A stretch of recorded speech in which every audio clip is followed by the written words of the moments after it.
ಪ್ರಕೃತಿ ಇದು ಸೋರೆಕಾಯಿ ಕೊಟ್ಟಿದ್ದಾನೆ. ಈ ರಾಜು ಅವರು ಇದು ಅವ್ರೇನು MBBS ಮಾಡಿಲ್ಲ, ಮತ್ತೆ ಯಾವುದು ಆಯುರ್ವೇದಿಕ್ ಮಾಡಿಲ್ಲ, ಇವ್ರು ಹೆಂಗ್ ಮಾಡಿದ್ದಾರೆ ಅಂತನೂ ತಲೆ ಬರುತ್ತೆ. ಇಲ್ಲಿ ನಮ್ಮ ಅಪ್ಪನ ತೊಂದರೆ ಇತ್ತು, ಅದಕ್ಕೆ ನಾನು ಮಾಡಿದೆ. ಸೊ ನಾವು ಅವಾಗ ಏನು ಮಾಡ್ತೀವಿ, ಬಿಯಾಂಡ್ ದ ಸೈನ್ಸ್ ಯೂಸ್ ಮಾಡ್ತೀವಿ ನಮ್ಮ ಬ್ರೈನನ್ನು. ಅದೇ ನಾವೇನಾದರೂ ನಾನು ಮೆಡಿಕಲ್ ಸೈನ್ಸ್ ಓದಿದ್ರೆ virginity of my brain could have been dead on the same day. ನನಗೆ ಒಂಥರ ನನಗೆ ಕಣ್ಣಾಗಿ ಬಂದ್ಬಿಟ್ಟು ಕಾಲ್ ಮುಟ್ಟೋವರೆಗೂ ಬಿಡೋದಿಲ್ಲ, ಪ್ರಣಾಮ ಮಾಡಿ ನಂಗೆ ಸರಿ ಹೋಗಿದೆ ಅಂತ. ಇವರಿಗೆ ಕಿಡ್ನಿ ಪೇಷಂಟ್ಸ್ಗೆ ಇದು ಅರ್ಧ ಗ್ಲಾಸ್ ಬಂತು. ಎಕ್ಸಲೆಂಟ್. ಸೋರೆಕಾಯಿ ಬಿಡಿ, BP ಕಂಟ್ರೋಲ್ ಆಗುತ್ತೆ ಅದಕ್ಕೆ. BP, ಶುಗರ್, ಅನ್ಥಿಂಕಬಲ್ ಶುಗರ್ ಕಂಟ್ರೋಲ್ ಆಗುತ್ತೆ.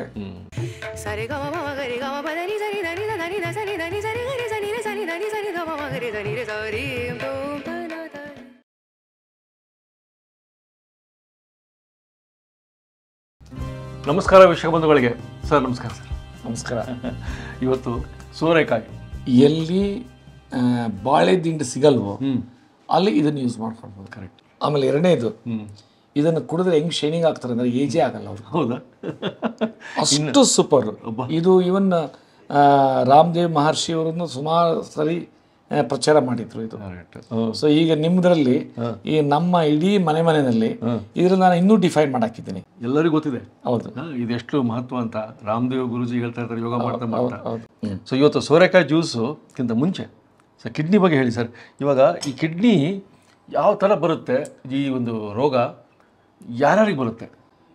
ಒಂದು ಹೇಳ್ತೀನಿ, major patients BP, sugar. Minor patients autoimmune disorders. Rarest of the rarest patients polycystic kidney disease ಅಂತ ಜೆನೆಟಿಕಲಿ ಆಗುತ್ತೆ. ಆಮೇಲೆ ಓವರ್ ಡೋಸಸ್ ಆಫ್ ಮೆಡಿಕೇಶನ್ಸ್, ಅಥವಾ ಮತ್ತೆ ಏನೋ ಆಕ್ಸಿಡೆಂಟ್ ಆಯಿತು, ಸ್ಟ್ರೋಕ್ ಆಯಿತು, ಆವಾಗ ಅದು ಇದಾಯಿತು, ಅಥವಾ ಇದು ಪೇನ್ ಕಿಲ್ಲರ್ಸ್ ತಗೊಂಡ್ರು. ಸೊ ಅದನ್ನೆಲ್ಲ ನಾವು ಅಕ್ಯೂಟ್ ರಿನಲ್ ಫೇಲ್ಯೂರ್ಸ್ ಅಂತೀವಿ. ಇದರಲ್ಲಿ ದ ಮೋಸ್ಟ್ ಇಂಪಾರ್ಟೆಂಟ್ ನಾನು ಹೇಳ್ತೀನಿ, ಈಗಲೂ ಅಷ್ಟೇ ಕೊಳಕು ಜಾಸ್ತಿ ತುಂಬಿಕೊಂಡಿದ್ದಾರೆ ಜನಗಳಲ್ಲಿ. ಯಾಕೆಂದರೆ ವಿಜ್ಞಾನ ಇಲ್ಲ. ಎರಡನೇ ಕ್ವಶನ್ ಮೈಂಡಿಗೆ ಬರುತ್ತೆ, ಏನಪ್ಪ ಪ್ರಪಂಚದಲ್ಲೇ ಇಲ್ಲ, ಈ ರಾಜು ಅವರು ಇದು ಅವ್ರೇನು MBBS ಮಾಡಿಲ್ಲ, ಮತ್ತೆ ಯಾವುದು ಆಯುರ್ವೇದಿಕ್ ಮಾಡಿಲ್ಲ, ಇವ್ರು ಹೆಂಗ್ ಮಾಡಿದ್ದಾರೆ ಅಂತನೂ ತಲೆ ಬರುತ್ತೆ. ಇವತ್ತು ವರ್ಲ್ಡಲ್ಲಿ ಏನೇ ದೊಡ್ಡ ದೊಡ್ಡ ಇನ್ವೆನ್ಷನ್ ಮಾಡಿದ್ದಾರೆ, ಅವ್ರು ಆ ಫೀಲ್ಡ್ನವರಲ್ಲ. ಇವನ್ ಕೋವಿಡ್ ವ್ಯಾಕ್ಸಿನ್ ಮಾಡಿದವರು ನಮ್ಮ ಇಂಡಿಯಾದವರು, ನಮ್ಮ ಅಗ್ರಿಕಲ್ಚರ್ ಕಾಲೇಜ್ ಪ್ರಾಡಕ್ಟ್. ಬಹುಶಃ ಕೃಷ್ಣಮೂರ್ತಿ ಅಂತನೇನೋ ಈಸ್ US ಸಿಟಿಸನ್ ಆಗಿದ್ದಾರೆ. ಇಲ್ಲಿ ಏನು ಅಂದರೆ ಸೈನ್ಸ್ದು ಒಂದು ಹೇಳ್ತೀನಿ, ಯಾರು ಅಪ್ಪನ ಮನೆಯದು ಅಲ್ಲ, ಅದು ಸ್ವಂತ. ಯಾರು ಬೇಕಾದರೂ ಅದು ಮಾಡ್ಬೋದು. ಯಾರು ಮ್ಯಾಕ್ಸಿಮಮ್ ಮಾಡೋದ್ರೆ ತೊಂದರೆಗಳಿರೋರು, ಆ ತೊಂದರೆಗಳಿಂದ ಆಚೆ ಬರೋದಕ್ಕೆ. ಇಲ್ಲಿ ನಮ್ಮ ಅಪ್ಪನ ತೊಂದರೆ ಇತ್ತು, ಅದಕ್ಕೆ ನಾನು ಮಾಡಿದೆ.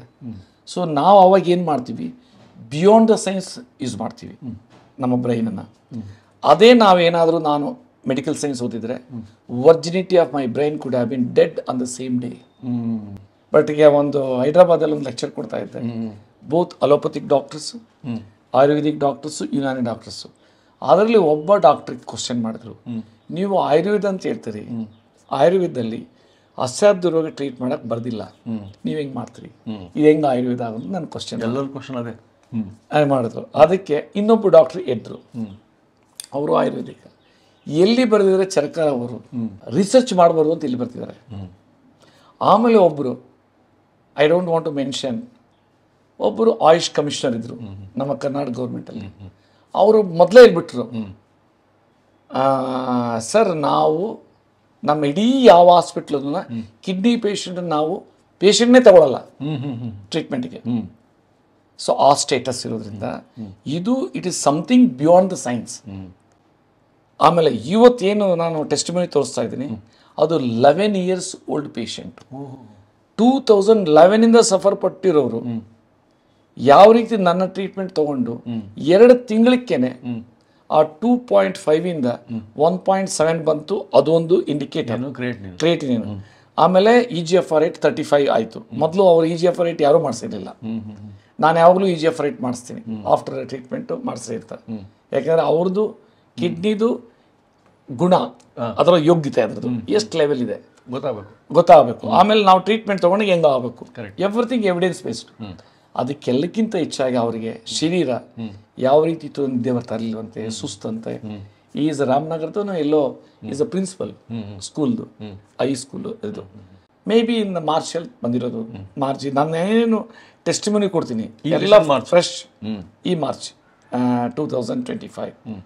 ಸೊ ಆ ರೀತಿ ಇದು ಕಿಡ್ನಿದು ಏನಂದ್ರೆ ಬೇಸಿಕಲಿ ಈ ಕ್ಯೂರ್ ಇದಾಗಿದೆ ಸರ್ ಅವರಿಗೆ 100% ಹೀಲ್ ಆಗಿದೆ. 1.73 GFR ರೇಟ್ 35 ಮೇಲೆ. ಅದು ಯಾವಾಗಲೂ ಅಷ್ಟೇನೆ 15 ಕೆಳಗಡೆ ಇತ್ತು ಅಂತಂದರೆ ಮೆಡಿಕಲ್ ಸೈನ್ಸ್ ಒಂದೇ ಹೇಳುತ್ತೆ, ಇಲ್ಲ ಡಯಾಲಿಸಿಸ್ ಅಲ್ಲಿ ಇರಬೇಕು, ಇಲ್ಲ ಅಂತಂದರೆ ಕಿಡ್ನಿ ಟ್ರಾನ್ಸ್ಪ್ಲಾಂಟ್ ಮಾಡಬೇಕಂತ. ಕರೆಕ್ಟ್. ನನ್ನ ಸೈನ್ಸಲ್ಲಿ 22 ಇರೋದ್ರೂ ಬೇಕಾಗಿಲ್ಲ, ನಾನು ಅದೆಲ್ಲ ನೋಡಿಬಿಟ್ಟಿದ್ದೀನಿ. ಕರೆಕ್ಟ್. ಆ ನೋಡಿರೋದನ್ನೇ ಹೇಳಿದ್ವಿ. ಈ ಒಬ್ಬರದ್ದು ತಮಾಷೆ ಹೇಳ್ತೀನಿ, 15 ಸಮಥಿಂಗ್ ಇತ್ತು. ಯಾವ್ದು ಕ್ರಿಯೇಟಿನ್? 15. ಆಮೇಲೆ ಬಿ ಪಿಯಿಂದ ಈಸ್ 32 ಇಯರ್ ಓಲ್ಡ್ ರವಿಕುಮಾರ್ ಅಂತ ಹೆಸರು ಚೆನ್ನಾಗಿ ನೆನಪಿದೆ ನೋಡಿ, ಸಣ್ಣ ವಯಸ್ಸು. ಬಂದಿದ್ದಾರೆ, ನಮ್ಮಲ್ಲಿ ಟ್ರೀಟ್ಮೆಂಟ್ ತೊಗೊಂಡಿದ್ದಾರೆ. ಯೂರಿನ್ ಬರ್ತಾ ಇತ್ತು ಅಂದರೆ ಎಷ್ಟೇ ಕ್ರಿಯೇಟಿನ್ ಇದ್ರೂ ಬೇಡ ಅಂತ ನಾನೆಲ್ಲೋ ಹೇಳಿದೆ ಲೆಕ್ಚರಲ್ಲಿ. ಡಯಾಲಿಸಿಸ್ ಅವ್ರೇನು ಮಾಡಿದ್ರೆ ಅವ್ರನ್ನ ಕೂಡ ನಾನು ತಗೊಳ್ಬಾರ್ದು ಡಯಾಲಿಸಿಸ್. ಎಷ್ಟು ಐ ಥಿಂಕ್ 3 ಡಯಾಲಿಸಿಸ್ ಇದ್ದಿದ್ದು. ಮತ್ತೆ ಹೋಗಿದ್ದಾರೆ ಗೌರ್ಮೆಂಟ್ ಹಾಸ್ಪಿಟ್ಲಿಗೆ, ಅದು ಕೆಥೆಟರ್ ತೆಗೆಯೋದಕ್ಕೆ ಇನ್ನೂ ಇದಾಗಿಸ್ಕೊಂಡಿದ್ದ ಪಿಸ್ತೂಲ. ಅವ್ರು ಹೇಳಿದ್ದಾರೆ ಎಲ್ಲಿ ಮಾಡಿಸೋ ಎಲ್ಲ ಹೋಗಿದ್ದಾರೆ, ಅಲ್ಲಿ ಹೋಗಿದ್ದಾರೆ. ಸೊ ಅವ್ರಿಲ್ಲ ನೀನು ಸತ್ತೋಗ್ತೀಯ. ನಾನು ಸತ್ರೂ ಚಿಂತೆ ಇಲ್ಲ, ನಾನು ಡಯಾಲಿಸಿಸ್ ಬೇಕಾಗಿಲ್ಲ, ನನಗೆ ಯೂರಿನ್ ಬರ್ತೈತೆ. ರಾಜು ಸರ್ ಹೇಳಿದ್ದಾರೆ, ಅವರೊಬ್ಬ IAS ಆಫೀಸರು, ಅವ್ರು ಏನು ಹೇಳಿದ್ರು ಎವಿಡೆನ್ಸ್ ಬೇಸ್ಡ್ ಹೇಳಿರ್ತಾರೆ ಅಂತ. ವಾಲಂಟ್ರಿಲಿ ಹೋದ್ರು, ಕೆಥೆಟರ್ ತೆಗೆಸಿದ್ರು. ನೆಕ್ಸ್ಟ್ ಮಂತ್ ನನ್ನಲ್ಲಿ ಬಂದಾಗ ಎಷ್ಟಿತ್ತು ಗೊತ್ತಾ? 6.4. ಅಷ್ಟು ಕಡಿಮೆ ಆಗ್ಬಿಟ್ಟಿದೆ. ಯಾಕೆ ಹೇಳ್ತೀನಿ ಅಂದರೆ, ಮನುಷ್ಯರಿಗೆ ಪಾಪ ಎಸ್ಪೆಷಲಿ ಬಡವರಿಗೆ ಕಿಡ್ನಿ ಪ್ರಾಬ್ಲಮ್ ಆದರೆ, ಲೇಬರ್ ಕ್ಲಾಸ್ಗಾಗಲಿ, ಈವನ್ ಸ್ಮಾಲ್ ಆ್ಯಂಡ್ ಮಾರ್ಜಿನಲ್ ಫಾರ್ಮರ್ಸ್ಗಾಗಲಿ, ಸಣ್ಣ ಹಿಡುವಳಿದಾರ ರೈತರಿಗೆ ಅರ್ಧ ಪ್ರಾಣ ಹೊಟ್ಟೋಗ್ತದೆ. ಕರೆಕ್ಟ್. ಯಾಕೆಂದರೆ ಫಸ್ಟ್ ಕೆಥೆಟರ್ ಹಾಕಿ ಇದು ಮಾಡ್ಬೇಕಂದ್ರೆ 2-2.5 ಲಕ್ಷ. ಆದರೆ ಅಷ್ಟು ಅಫೋರ್ಡ್ ಮಾಡೋಕ್ಕಾಗಲ್ಲ. ಆಮೇಲೆ ಮಂತ್ಲಿ 30,000-40,000 ಸಾವಿರ ಖರ್ಚು. ಹಿಮೋಗ್ಲೋಬಿನ್ಗೆ 2,000, 3,000, 4,000 ಒಂದೊಂದು ವಾರಕ್ಕೆ ಇಂಜೆಕ್ಷನ್ಗೆ. ಅವರೆಲ್ಲನೂ ಹೆಂಗೆ ಬರ್ತಾರೆ ಅಂತಂದರೆ, ನನಗೆ ಒಂಥರ ನನಗೆ ಕಣ್ಣಾಂಜಲಿ ಬಂದುಬಿಡ್ತದೆ. ಬಂದುಬಿಟ್ಟು ಕಾಲು ಮುಟ್ಟೋವರೆಗೂ ಬಿಡೋದಿಲ್ಲ, ಪ್ರಣಾಮ ಮಾಡಿ ನಂಗೆ ಸರಿ ಹೋಗಿದೆ ಅಂತ.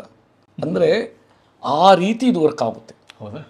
ಈಗ ನೋಡಿ, ಇವ್ರದ್ದು 11 ವರ್ಷ ಇರೋದು ಇದಾಗಿದೆ ಅಂತ. ಸೊ ಇವತ್ತು ಈ ರೆಸಿಪಿನಲ್ಲಿ ಏನಂತಂದರೆ ಯುನಿಕ್ನೆಸ್, ರಾ ವೆಜಿಟಬಲ್ ಜ್ಯೂಸ್ ಅಂದರೆ.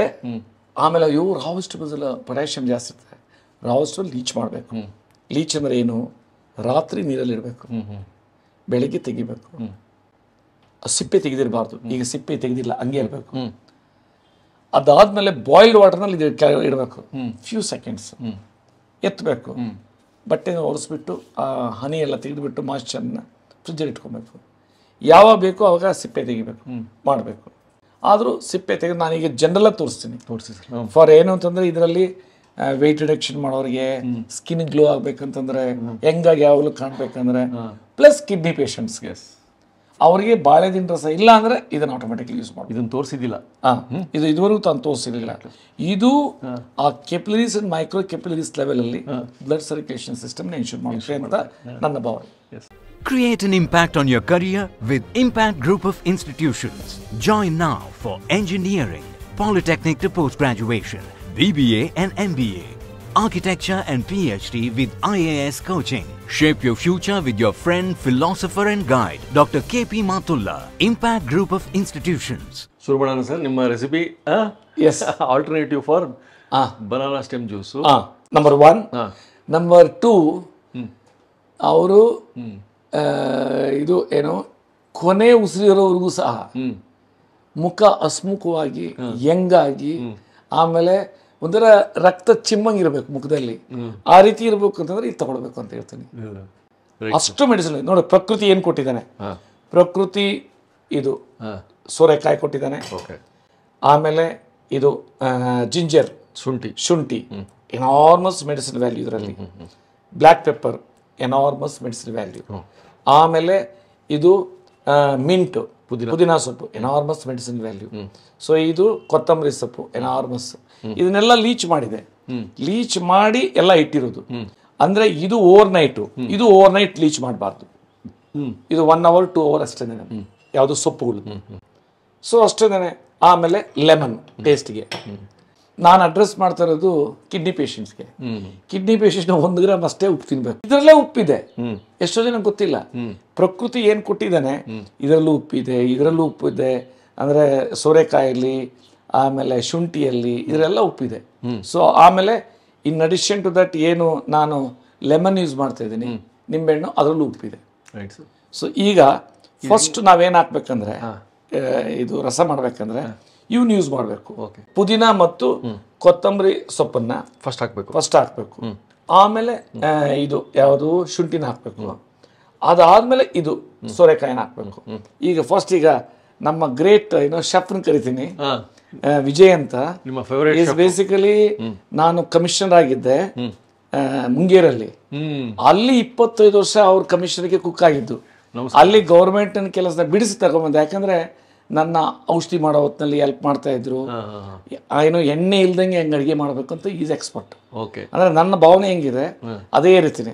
ಅಲ್ಟಿಮೇಟ್ಲಿ ಲೆಫ್ಟ್ ದ ಸರ್ವಿಸ್ ನನ್ನ ಜೊತೆನಲ್ಲಿ ಜಾಯ್ನ್ ಆಗಿದೆ. ಈಗ ಇವರೇ ಮಾಡ್ತಾರೆ. ಬರಂತಿ ನಾನು ಏನು ಹೇಳ್ಕೊಳ್ಳಿ ಅದನ್ನ ಕರೆಕ್ಟಾಗಿ ಇದು ಮಾಡ್ತಾರೆ. ಮೊದಲು ಆನ್ ಮಾಡ್ಕೊಂಡ್ಬಿಡ್ಬೇಕು. ಮೊದಲು ಆನ್ ಮಾಡಬೇಕು. ಪುದೀನ ಮತ್ತು ಕೊತ್ತಂಬರಿ ಹಾಕೊಂಡ್ವಿ.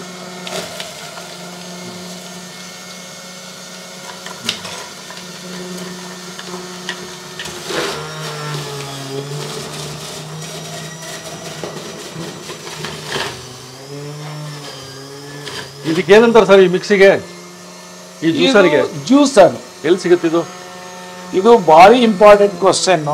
ನಾನು ಇದನ್ನ ನಿಮಗೆ ವಾಟ್ಸಪ್ ಮಾಡ್ತೀನಿ. ಎಷ್ಟೋ ಜನಕ್ಕೆ ಇದು ಇನ್ವೆಸ್ಟ್ಮೆಂಟ್ ಮಾಡಿದ್ರೆ ಇದೊಂಥರ ರಿಯಲ್ ಇನ್ವೆಸ್ಟ್ಮೆಂಟ್. ನೋಡಿ ಎಷ್ಟು ಚೆನ್ನಾಗಿ ಬಂತು. ಎಷ್ಟು ಇದು, ಯಾಕೆಂದ್ರೆ ನಾನು ಅರ್ಧ ಗ್ಲಾಸ್ ಹೇಳ್ತೀನಿ ಇವರಿಗೆ, ಕಿಡ್ನಿ ಪೇಷಂಟ್ಸ್ಗೆ. ಇದು ಅರ್ಧ ಗ್ಲಾಸ್ ಬಂತು. ಅದು 1 ಗ್ಲಾಸ್ ಬಂತು, ಬಟ್ ಅರ್ಧ ಗ್ಲಾಸ್ 50 ml ಕುಡಿಬೇಕು. ಈಗ ನಾನು ಇದಕ್ಕೆ ಲೆಮನ್ ಜ್ಯೂಸನ್ನ ಸ್ಕ್ವೀಸ್ ಮಾಡಿಸ್ತೀನಿ. ಲೆಮನ್ ಸ್ವಲ್ಪ ಹಾಕೊಂಡ್ಬಿಡೋದು, ಒಂದು ಅರ್ಧ ಲೆಮನ್. ಆಮೇಲೆ ಇದಕ್ಕೆ ಸ್ವಲ್ಪ ಪೆಪ್ಪರ್ ಪೌಡರ್, ಒಂದು ಚಿಟಿಕೆ. ಆಮೇಲೆ ಇದರಲ್ಲಿ ಉಪ್ಪು ಯಾಕೆ ಹಾಕ್ಲಿಲ್ಲ ಅಂದ್ರೆ, ಕಿಡ್ನಿ ಪೇಷಂಟ್ಗಳು ಉಪ್ಪು ಹಾಕ್ತಾರೆ, ಆದರೂ ಸ್ವಲ್ಪ ಹಾಕಂದ್ರೆ 1 ಚಿಟ್ಕ ಉಪ್ಪು ಇಷ್ಟೇ. ಎಷ್ಟು ಕಿಡ್ನಿ ಪೇಷಂಟು ಹಾಕೊಳ್ಬಾರ್ದು.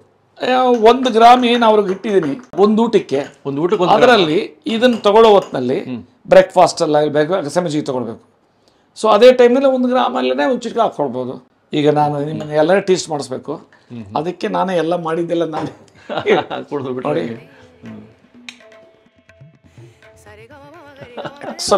ಎಕ್ಸಲೆಂಟ್. ಸೋರೆಕಾಯಿ ಬಿಡಿ, BP ಕಂಟ್ರೋಲ್ ಆಗುತ್ತೆ. ಅದಕ್ಕೆ BP, ಶುಗರ್, ಅನ್ಥಿಂಕಬಲ್ ಶುಗರ್ ಕಂಟ್ರೋಲ್ ಆಗುತ್ತೆ. ಆಮೇಲೆ ಸ್ಮಾರ್ಟ್ ಆಗಿರ್ಬೇಕು. ಎಲ್ಲ ಮೇಲೆ ನಾವು ಲೇಪನ ಮಾಡ್ಕೊಂತೀವಿ.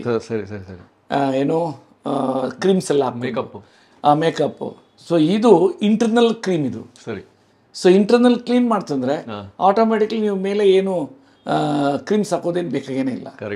ಯಾಕಂದ್ರೆ ನಾನು ಕಾಮನ್ ಮ್ಯಾನ್, ಕಾಮನ್ ಫುಡ್ ತಿನ್ನೋದು, ಅಂದ್ರೆ ಎಲ್ಲರೂ ತಿನ್ನಾಗೆ ನಾನು ತಿನ್ನೋದು. ಸೊ ಆದ್ರಿಂದ ಎಲ್ಲ ಕರಗಿಸ್ಬೇಕು ಅಂದ್ರೆ ಇವನ್ನೆಲ್ಲ ಮಾಡ್ತಿದ್ರೆ ಚೆನ್ನಾಗಿರುತ್ತೆ. ನಿಮ್ಮ ಹೆಸರು ಹೇಳ್ರಿ? ರಾಮಚಂದ್ರಪ್ಪ ಅಂತ.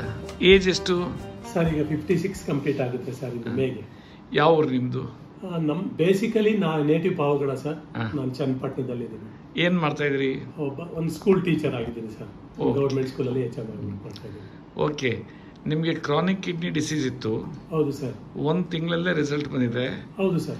ಆಮೇಲೆ ನೀವು ಓವರ್ ಆಲ್ ಹೆಂಗಿತ್ತು, ಎಷ್ಟು ದಿನದಿಂದ ಪ್ರಾಬ್ಲಮ್ ಇತ್ತು, ಹೆಂಗಾಯ್ತು ಅಂತ ಹೇಳಿ? ಸರ್ ನನಗೆ ಸಿನ್ಸ್ 2012 ಅಲ್ಲಿ ರೆಕ್ಟಮ್ ಕ್ಯಾನ್ಸರ್ ಇತ್ತು.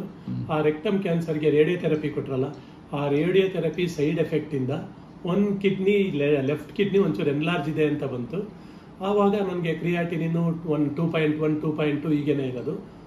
1 ಇಯರ್ ಸ್ಟಂಟಿಂಗ್ ಮಾಡಿದ್ರು ಸರ್. ಅಂದರೆ ತುಂಬ ಭಯಂಕರ ಹಿಂಸೆ ಆಗಿತ್ತು ನನಗೆ ಅವಾಗ ಸರ್ಜರಿ ಟೈಮಲ್ಲಿ. ಅಂದರೆ ಯೂರಿನಲ್ಲಿ ಕ್ಲಾಟ್ಸೇ ಬರೋದು.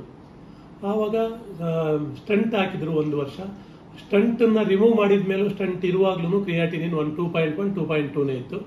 ನನಗೆ ಅದೇ ರೇಂಜಲ್ಲಿ ಇತ್ತು ಸರ್ ಕ್ರಿಯಾಟಿನಿನ್ 2.1, 2.2 ಹೀಗೇನೆ ಇರೋದು. ಮೆಡಿಟೇಷನ್ ಮಾಡ್ಕೊಂಡಿದ್ದೆ, ಯಾವುದೇ ಮೆಡಿಸಿನ್ಸು ತಗೊಳ್ತಿರ್ಲಿಲ್ಲ. ಆಮೇಲೆ ನನಗೀಗ ಕಾಲು ಆಕ್ಸಿಡೆಂಟ್ ಆಗಿಬಿಟ್ಟು ಲೆಗ್ ಇಂಜುರಿ ಆಯಿತು, ಸರ್ಜರಿ ಆಯ್ತು. ಅದು ಈವನ್ ರಾಡ್ ಇದೆ ನನಗೆ ಕಾಲಲ್ಲಿ. ಆವಾಗ ಏನಾಯಿತು, ಆಂಟಿಬಯೋಟಿಕ್ಸು, ಪೇನ್ ಕಿಲ್ಲರ್ಸು ಕೊಟ್ಟಿದ್ದ ದೆಸೆಯಿಂದ ಲಾಸ್ಟ್ ಇಯರಲ್ಲಿ ಯೂರಿನ್ ಇನ್ಫೆಕ್ಷನ್ ಹೆವಿ ಆಗಲಿಕ್ಕೆ ಶುರುವಾಯಿತು. ವಾರಗಟ್ಟಲೆ ಆದರೂ ಕಂಟ್ರೋಲ್ ಆಗ್ತಿರ್ಲಿಲ್ಲ. ಅವಾಗ ಯೂರಾಲಜಿ ಮತ್ತು ನೆಪ್ರಾಲಜಿ ಇಬ್ಬರನ್ನೂ ಕನ್ಸಲ್ಟ್ ಮಾಡಿದೆ. ಅವರು ಡೋಸಿನ್ ಡಿ ಒಂದು 6 months ಕೊಟ್ಟರು. ಅದಾದಮೇಲೆ ರ್ಯಾಫಿಲಿಫ್ಯಾಮ್ 25 ಅಂತ ಮಾತ್ರೆ ಕೊಟ್ಟರು. ನೆಪ್ರಾಲಜಿಸ್ಟ್ ಹೇಳಿದರು ಕ್ರಿಯಾಟಿನಿನ್ ನಂದು 2.5 ಇತ್ತು ಸರ್, ಇನ್ನು ಇದಕ್ಕಿಂತಲೂ ಕಡಿಮೆ ಆಗಲಿಕ್ಕೆ ಚಾನ್ಸಸ್ ಇಲ್ಲ, ಹೆಚ್ಚಾಗ್ದಂಗೆ ನೋಡ್ಕೊಳ್ಳಿ ಅಂತ. ಅವಾಗಲೇ ತಕ್ಷಣ ನಾನು ನಿಮ್ಮಲ್ಲಿ ಸವಿತಾ ಅಂತ ಇದ್ರು, ಅವ್ರಿಗೆ ಕಾಲ್ ಮಾಡಿದೆ. ಸರ್ ನಾಗರಬಾವಿಗೆ ಹೋಗ್ಬಿಡಿ, ಮೆಡಿಸಿನ್ಸ್ ಕೊಡ್ತಾರೆ ಅಲ್ಲಿ ಅಂತ ಹೇಳಿದರು. ಅಲ್ಲಿ ಹೋದೆ, ಮೆಡಿಸಿನ್ಸ್ ತಗೊಂಡೆ, ಕರೆಕ್ಟಾಗಿ ಪೂರ್ತಿ ನಿಮ್ಮ ಪಥ್ಯನ ಫಾಲೋ ಮಾಡಿದೆ. 1 ತಿಂಗಳಲ್ಲಿ 2.5 ಇಂದ 2.2 ಬಂತು ಕ್ರಿಯಾಟಿನಿನ್ನು. ಮೊನ್ನೆ ಟೆಸ್ಟ್ ಮಾಡಿಸ್ದೆ, ಕರೆಕ್ಟಾಗಿ ಅಗೈನ್ ಇನ್ನೊಂದು ತಿಂಗಳಿಗೆ 1.7 ಬಂದಿದೆ ಸರ್. Thank you. ಅಂದರೆ 2011ರಲ್ಲಿ ಹೌದು ಸರ್, ಕಾಣಿಸ್ಕೊಂಡಿದ್ದು ಹೌದು ಸರ್, 2+ ಇದ್ದಿದ್ದು, ಹೌದು ಸರ್. ಅದು ಯಾವತ್ತೂ ಕಡಿಮೆ ಆಗಿರ್ಲಿಲ್ಲ. ಈ ಮಧ್ಯೆ ಒಂದ್ಸಲ ನಿಮ್ದೇ ಒಂದು ಬಾಟ್ಲು ತರಿಸ್ಕೊಂಡು ಕುಡ್ದಿದ್ದೆ ಸರ್ ನಾನು. ಇದನ್ನೇನೆ ಬರೀ ರೆನಲ್ ಕೇರ್ ಅನ್ನೋದು. ಆವಾಗ್ಲೂ 1.9 ಹಂಗೆ ಹೋಗಿತ್ತು. ಆಮೇಲೆ ನನಗೆ ಲಂಗ್ಸ್ ಇನ್ಫೆಕ್ಟ್ ಆಗಿತ್ತು ಸರ್ ಇದರಲ್ಲಿ, ಕೊರೋನಾ ಟೈಮಲ್ಲಿ. ಆವಾಗ ಒಂದ್ಸಲ 1.7 ಬಂದಿತ್ತು, 1.8 ಬಂದಿತ್ತು, ಹಿಂಗ್ ತೋರಿಸ್ತಾ ಇತ್ತು. ಬಟ್ ಯಾವಾಗ್ಲೂ 2 ಮೇಲೇನೆ ಇತ್ತು. ಈಗ ಒಂಥರ ಎಲ್ಲ ನಿಮಗೆ ಒಳ್ಳೆ ಖುಷಿ ಆಗೋಯ್ತು. ಸೂಪರ್ ಆಗಿದೆ ಸರ್.